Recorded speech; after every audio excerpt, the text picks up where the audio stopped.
Hello everyone, welcome to BNR forms YouTube channel. ఈరోజు వచ్చేసి ఒక 2 పట్టాపుంజుల సేల్ కోసం తీసుకొచ్చానండి.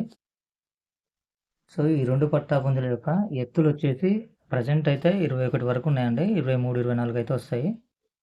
ఏజ్ వచ్చేసి 9 నెలలండి. బరువులు వచ్చేసి 2.5 కేజీ ఎబోవ్నే ఉంటాయండి. 2.5 కేజీలకు పైనే ఉంటాయి. కాస్ట్ వచ్చేసి 2 కలిపి 15,000 అండి. వీటికి డిస్కౌంట్ అయితే ఉంది, అలాగే ట్రాన్స్పోర్ట్ కూడా ఉంది. ట్రాన్స్పోర్ట్ ఛార్జ్ వచ్చేసి ఎవరైతే తీసుకుంటారో వాళ్ళే పే చేయాల్సి ఉంటుందండి. అడ్రస్ వచ్చేసి జనగాం జిల్లా, తెలంగాణ అండి. ఇంకా ఈ 2 పట్టాపుంజులకు సంబంధించి ఏమైనా డీటెయిల్స్ కావాలనుకున్నట్లయితే నా నెంబర్ని డిస్క్రిప్షన్లో మరియు టైటిల్లో ఇస్తానండి. కాల్ చేసి కనుక్కొని తీసుకోగలరు. Thank you friends.